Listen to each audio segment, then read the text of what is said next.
Hello everyone. तो मैं आप लोगों को बताना चाहूँगा कि इस समय मैं थोड़ा किसी काम से निकला था, क्लाइंट से मिलने के लिए निकला था। तो अभी हम चलते चलते अभी सफ़र के साथ साथ में हम आप लोगों के साथ कुछ नए हाई कोर्ट्स के जजमेंट के बारे में डिस्कस करेंगे। तो वीडियो शुरू करते हैं। देखिए, मैं बात कर रहा हूँ केरल हाई कोर्ट का मामला है और यह अभी जल्दी का है, जिसमें एक ख़ास तौर पर जैसे जो बीमा कंपनी होती हैं उनके कुछ गाइडलाइन है हाई कोर्ट के, तो वो आप लोगों के साथ शेयर कर रहा हूँ। जैसे होता क्या है कि जैसे एक सवाल यह है कि अगर जैसे जो क्या नाम है, ड्राइवर नशे में हो, ठीक है, तो क्या भी बीमा कंपनी मतलब इसमें जो दुर्घटना जिस व्यक्ति के साथ होता है या जो जो दुर्घटित होता है उसको क्या मतलब जो बीमा का जो पॉलिसी होता है, मतलब जो मैच्योरिटी होता है या जो रिस्क कवर होता है वो देने के लिए बाधित होता है कि नहीं होता, उसके बारे में केरल हाई कोर्ट का गाइडलाइन है, ठीक है, जिसमें कहा गया कि बीमा कंपनी मोटर दुर्घटना पीड़ित को आरंभ में मुआवजा देने के लिए उत्तरदायी होगी, भले ही चालक ने नशे के हालत में वाहन चलाकर पॉलिसी की शर्तों का उल्लंघन किया हो, फिर भी उसको देना पड़ेगा। जिसमें इस केस में जस्टिस मैरी जोसेफ की सिंगल बेंच ने कहा, निस्संदेह जब चालक नशे की हालत में होता है तो उसकी चेतना और इंद्रियां क्षीण हो जाती हैं, जिससे वह ड्राइविंग करने के लिए अयोग्य हो जाता है। हालांकि पॉलिसी के तहत देयता प्रकृति में वैधानिक है और इसलिए कंपनी को पीड़िता को मुआवजा देने से छूट नहीं दी जाएगी। कोर्ट ने Bajaj alias general insurance company limited उप प्रबंधक कानूनी की ओर से प्रतिनिधित्व बनाम मंजू देवी व अन्य 2014 का ये मामला है, जिसमें दोबारा रिपीट किया गया था। इस पर हाई कोर्ट ने भरोसा किया। मामले में आंध्र प्रदेश हाई कोर्ट के फैसले का उल्लेख किया गया, जिसमें यह कहा गया था कि ड्राइवर के शराब पीकर गाड़ी चलाई जाने की वजह से बीमा कंपनी जो है वो मुआवजा देने से बच नहीं सकती है।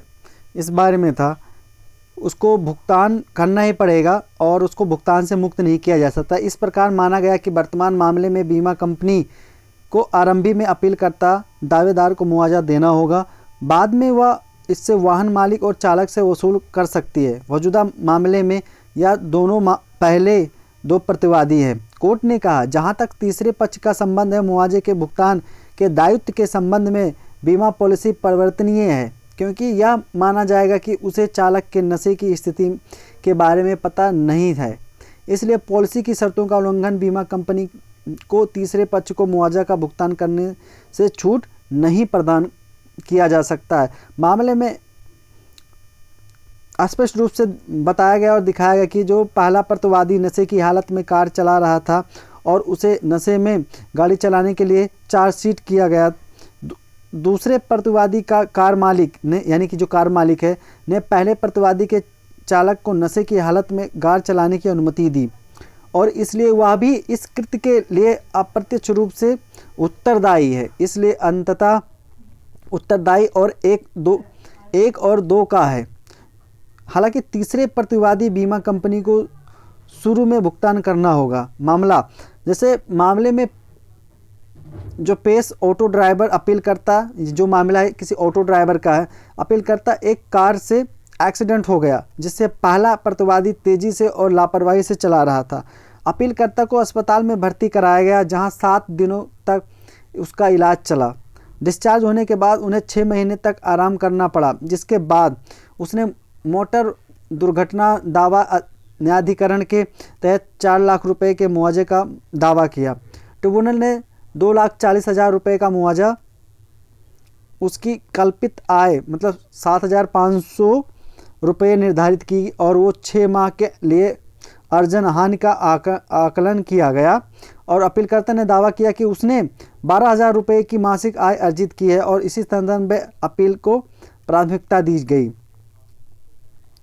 न्यायालय ने कहा कि अपीलकर्ता को न्यायाधिकरण के समक्ष कोई विकलांगता प्रमाण पत्र प्रस्तुत नहीं किया था। कोर्ट ने कहा कि अगर दुर्घटना में उसे लगी चोटों के कारण वास्तव में कोई विकलांगता हुई है तो निश्चित रूप से उसने विकलांगता प्रमाण पत्र पेश किया होता।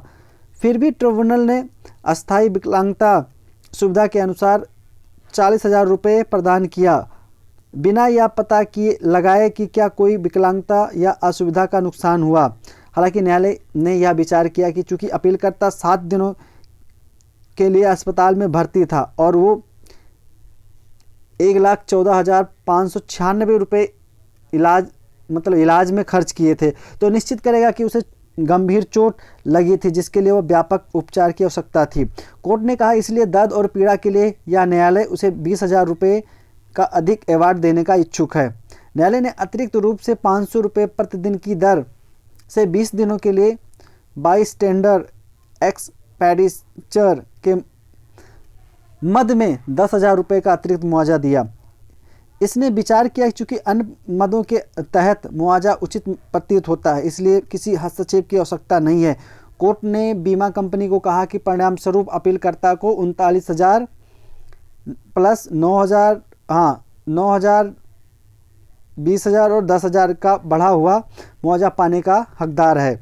कोर्ट ने स्पष्ट किया कि तीसरा प्रतिवादी 1 और 2 की संपत्ति से जमा की गई राशि की वसूल कर सकता है। जी हाँ, इसका केस का टाइटल है मोहम्मद राशिद उर्फ राशिद बनाम गिरिवासन ईके और अन्य। जी, और ये आपका 2023 का जजमेंट है और इस मामले में 2014 के जजमेंट पे भरोसा किया था हाई कोर्ट ने, जो मैं आप लोगों को पहले बता चुका हूँ। 2014 के उसमें ये मंजू देवी वाला जो है ना, जो 2014 का, जिस पे भरोसा करके इस पर फैसला सुनाया गया था। तो ये एक छोटी सी इन्फॉर्मेशन थी जो मैं सोचा आप लोगों के समक्ष रखूँ, आप लोगों को इसके बारे में बताया जाए ताकि आप लोग इसका फ़ायदा उठा सकें और आपके जो लीगल नॉलेज है उसको इन्हेंस किया जा सके। तो मैं आप लोगों से ये कहना चाहूँगा कि देखिए अब मेरा डेस्टिनेशन आने वाला है, तो आज के लिए जो लीगल नॉलेज है बस इतना ही है। और नया बजट आ रहा है 2023 का, देखते हैं क्या आता है। और आप लोगों से एक बार और कहूँगा कि देखिए आप लोग वीडियो देखते हैं, लाइक नहीं करते हैं और शेयर नहीं करते हैं, और अगर चैनल पे हैं तो प्लीज़ सब्सक्राइब कीजिए। Bye bye.